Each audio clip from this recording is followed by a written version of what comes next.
Bonsoir les amis et bienvenue dans notre chaîne YouTube Étudier Smart, chaîne dédiée à l'accompagnement des élèves, des apprenants dans la préparation de leurs différents examens. Mais avant d'arriver aux examens, il y a aussi la préparation pour les évaluations séquentielles. Ceci dans les disciplines histoire, géographie et éducation à la citoyenneté, plus précisément dans le domaine des méthodologies. Un grand penseur disait, aussi puissante qu'elle soit, aucune armée ne peut remporter une guerre sans méthode. Aussi puissante qu'elle soit, aucune armée ne peut remporter une guerre sans méthode. C'est donc pour dire l'importance de la méthodologie dans la réussite d'un projet. L'importance de la méthode dans la réussite d'une activité. Pour vous accompagner dans la plateforme, je m'appelle Monsieur Esso Félix, enseignant de géographie, désigné pour vous aider à apporter un grain de sable dans votre tas de sable que vous avez eu à former durant tout votre parcours et à essayer de vous donner quelques stratégies qui vont vous permettre de saccager tous les sujets que l'on mettra devant vous. Pour donc commencer, aujourd'hui, nous allons parler d'un élément très important qui entre dans la rédaction des devoirs en histoire, en géographie et même en éducation à la citoyenneté. Cet élément, c'est le préambule. Dans une vidéo, nous avons parlé de l'introduction de la dissertation. Et dans l'introduction, nous avons parlé des éléments qui la constituent. Parmi ces éléments, il y a le préambule ou l'amorce, ou l'entrée en matière, ou l'accroche, la problématique et le plan. Mais aujourd'hui, nous allons voir un élément, le tout premier, le préambule. Donc, notre leçon est intitulée « Comment réussir son préambule ».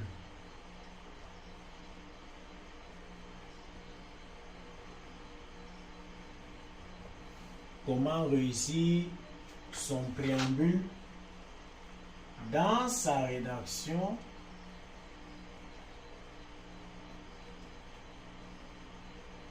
en histoire. C'est une question importante parce que plusieurs apprenants bafouent le préambule. Plusieurs apprenants bafouent cette phrase ô combien importante qui apporte de la saveur dans le devoir et annonce déjà les couleurs de la suite. Lorsque le début est bafoué, automatiquement, on ne s'attend à rien de bon. Parce que le rattrapage n'est pas souvent évident, étant donné que tous les éléments se suivent. Les éléments se complètent. La problématique, telle qu'on l'a dit, découle d'un bon préambule. Et le plan découle d'une bonne problématique. Nous avons donc eu à parler de plusieurs techniques pour aborder la problématique, mais dans notre cours de ce soir, nous allons évoquer deux. Les deux principales que nous allons évoquer sont l'approche historique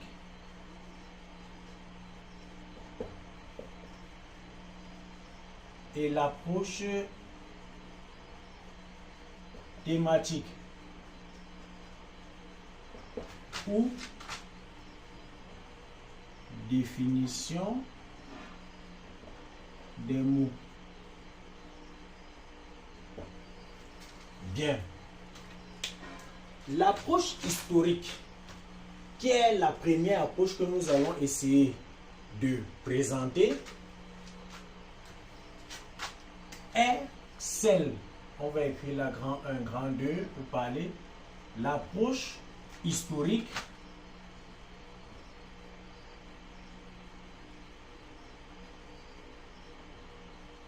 notre première approche, c'est celle qu'on appelle généralement le rappel du contexte historique, excusez-moi, et du général ou encore du général au particulier.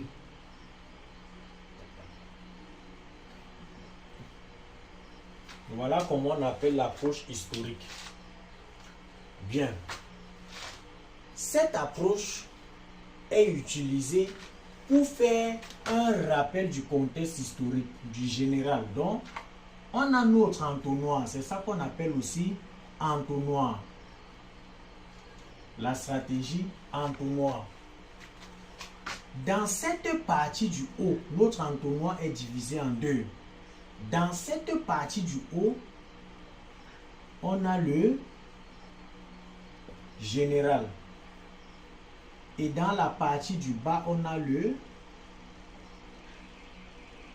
particulier. C'est donc pour dire quoi? Cette méthode permet à l'apprenant de prendre le sujet dans son contexte général et le ramener progressivement vers la partie qui le concerne, particulier. Je vais prendre un exemple. Nous avons plusieurs types de mangues. On va dire, en Afrique, l'on produit plusieurs variétés de mangues. Toutes les variétés, les ci sont dans le général.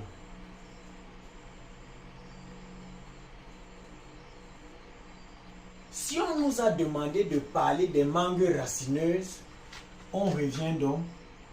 En Afrique, l'on cultive plusieurs variétés de mangues, parmi lesquelles on revient dans le particulier les mangues racineuses.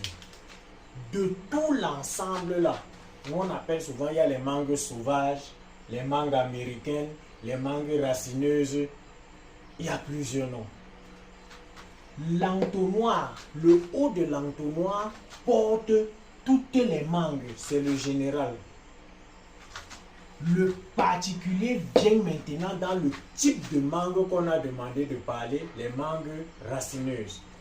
Nous allons prendre un exemple clair maintenant avec une leçon. Nous avons notre leçon d'application. On peut avoir même notre sujet d'application. On peut prendre le sujet. Moi, j'aime beaucoup ce sujet. Les conséquences de la Première Guerre mondiale. Nous allons appliquer notre entonnoir. Nous allons le dessiner ici. Le rappel du contexte historique. Nous faisons notre gros entonnoir. Là. Bien. Et on sait que ici, c'est le général. Et là, c'est le particulier. Bien. Si on veut décomposer notre sujet, le général, c'est la Première Guerre mondiale. Dans la Première Guerre mondiale, on a les causes, on a les manifestations, on a les conséquences. Dans notre particulier, ce que le sujet nous demande d'évoquer, c'est les conséquences. Donc notre particulier, c'est les conséquences. Maintenant, comment est-ce qu'on peut faire notre préambule, notre approche historique? On va dire du général au particulier. Entre 1914 et 1918, le monde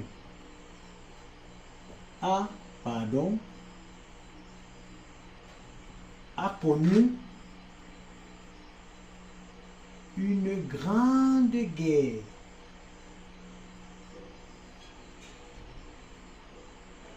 Deux points. C'est la guerre mondiale qui entraîne de nombreuses conséquences. Très bien, nous allons séparer notre entonnoir. Entre 1914 et 1918, le monde a connu une grande guerre. C'est la première guerre mondiale. Jusqu'ici, nous sommes dans notre général. Dans la première guerre mondiale, si que le monde a connu, il y a les causes, il y a les manifestations et il y a les conséquences. Le particulier, ce que notre sujet demande, les conséquences, on revient dans ça, qui a entraîné de nombreuses conséquences. On est donc parti de l'entonnoir, on est parti de la partie ouverte pour la partie fermée, du général au particulier. L'apprenant doit bien maîtriser cela.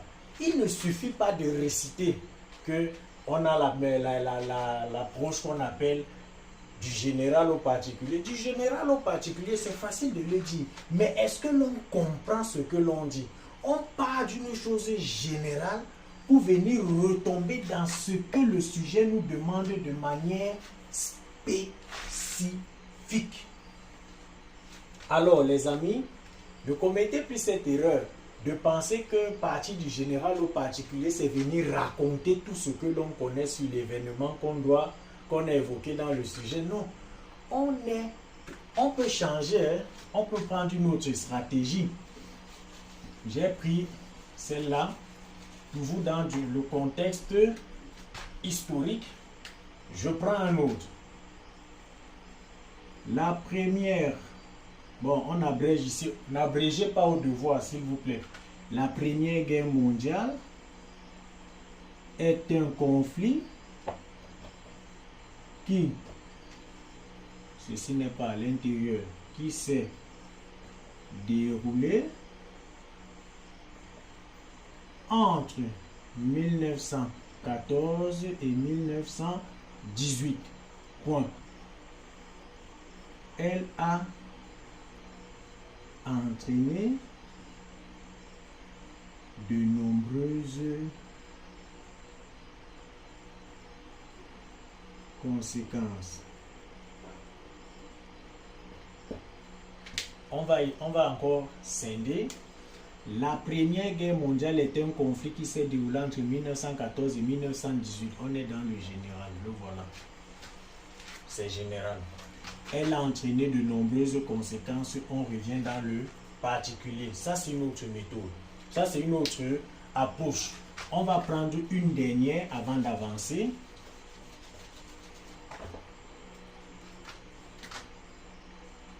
La Première Guerre mondiale s'est déroulée entre 1914 et 1918, entraînant de nombreuses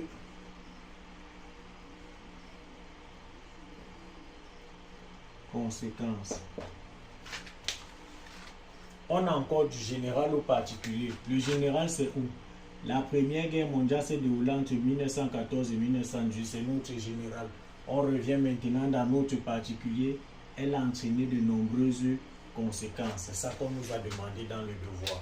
Et maintenant, on peut faire une parenthèse. La problématique sort clairement parce que le problème est là. Le problème, c'est quoi? Les conséquences. Problématique. Quelles sont dès lors les conséquences de la Première Guerre mondiale? Point d'interrogation. Lorsqu'on réussit son préambule, automatiquement, l'on va réussir sa problématique. C'est une évidence. c'est une évidence. Lorsqu'on réussit son préambule, son préambule, on va automatiquement réussir sa problématique. Et lorsqu'on réussit sa problématique, on réussit aussi automatiquement son plan. Donc, voilà ce que chaque apprenant doit retenir de cette approche, l'approche historique, qu'on appelle souvent et généralement même du général au particulier, sans vraiment comprendre de quoi il est question. Lorsqu'on dit donc, on retient que lorsqu'on parle de l'approche historique, on essaye d'évoquer un événement qui est directement rattaché à celui qui est évoqué dans le texte et dont nous allons parler dans le devoir. On évoque un événement qui est lié à celui dont nous allons parler dans le devoir. Si on parle des causes, on dit les causes de la Première Guerre mondiale. L'événement qui est lié aux causes de la Première Guerre mondiale, ce sont les tensions internationales.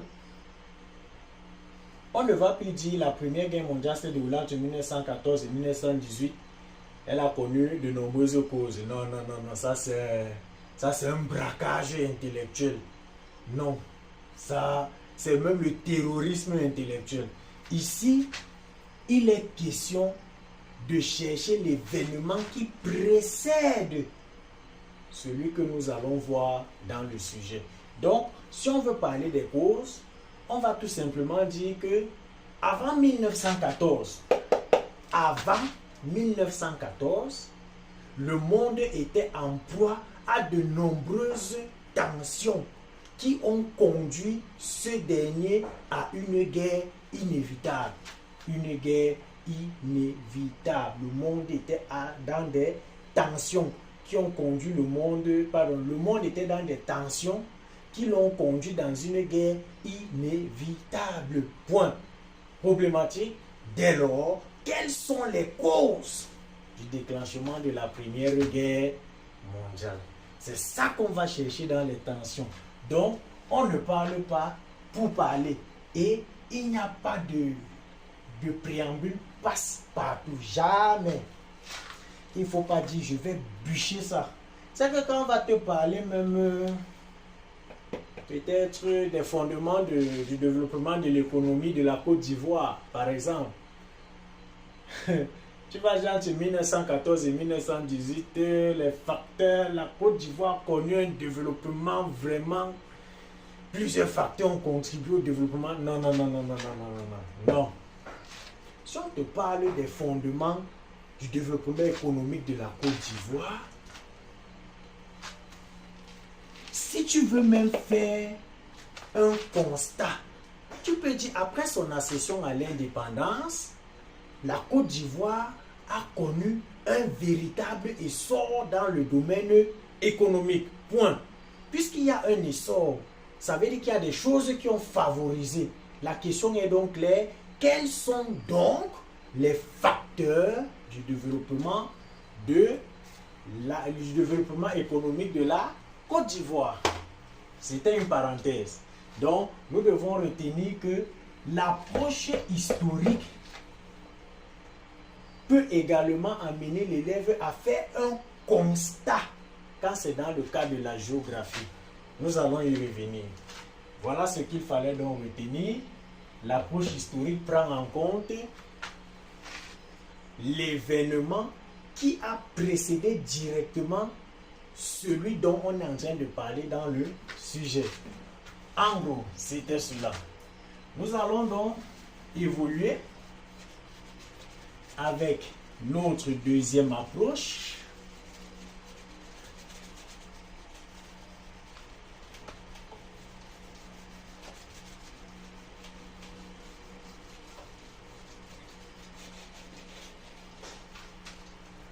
Nous allons évoluer avec notre deuxième approche qu'on appelle l'approche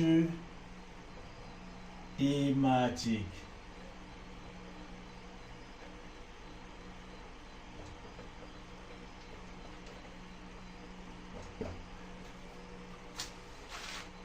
fait tellement froid que même les marqueurs sont déjà grippés.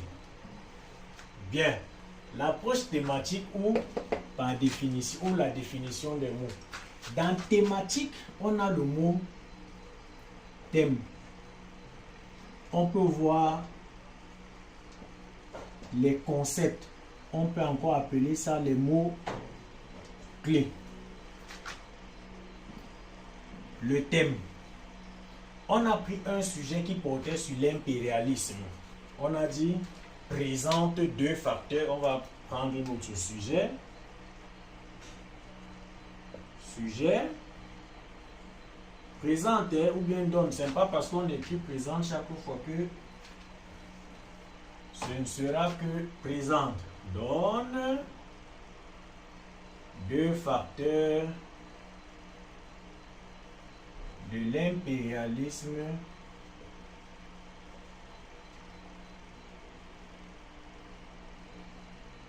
européen en Afrique. Bien.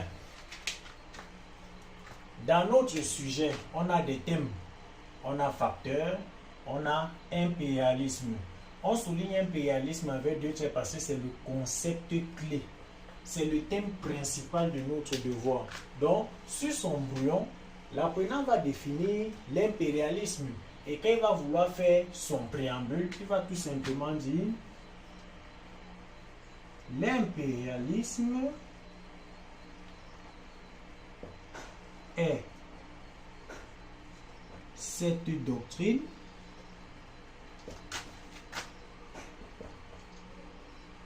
qui préconise la domination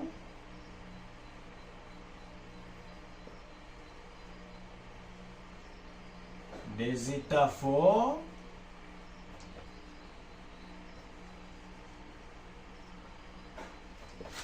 sur les États faibles dans tous les domaines.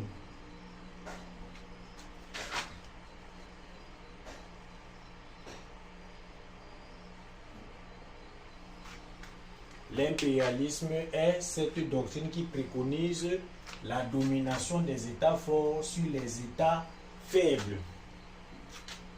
On demande les facteurs, c'est-à-dire ce qui a favorisé, ce qui a encouragé, ce qui a influencé l'entrée de l'impérialisme en Afrique. Les mobiles, ce sur quoi on s'est appuyé pour que, ce sur pas nous, hein, ce sur quoi les Occidentaux se sont appuyés pour envahir l'Afrique. C'est ça, on définit. Donc, ici, on ne va pas dire grand-chose. On comprend directement que cette approche amène plutôt l'apprenant à définir le thème principal, le mot clé, le concept clé. Et dès qu'il a défini, il trouve le problème et il dégage la problématique. Tout simplement. Donc, voilà ce que, en gros, il fallait retenir dans cette leçon. Si tu as aimé cette leçon, n'oublie pas de t'abonner, n'oublie pas de liker, n'oublie pas de commenter, n'oublie pas de partager. Merci et à la prochaine.